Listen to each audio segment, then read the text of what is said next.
Ibnu Jamil mengungkapkan pengalamannya selama berlebaran kemarin. Presenter 39 tahun ini mengucap syukur karena masih bisa berkumpul bersama keluarga. Tak hanya berdua, ia juga merayakan bersama dua anak sambungnya dari sang istri. Apalagi orang tua Ibnu Jamil berada di Jakarta, sehingga bisa merayakan lebaran di sana. Lebaran pertama alhamdulillah seneng kita semua bisa kumpul. Kebetulan orang tua saya ada di Jakarta, jadi kita bisa ke rumah orang tua saya, kata Ibnu Jamil. Terkait adanya pandemi COVID-19, keluarga Ibnu Jamil pun memutuskan untuk salat Id di rumah.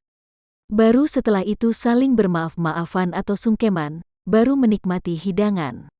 Salat Id di rumah, terus abis itu kita maaf-maafan, baru kita makan-makan, tuturnya.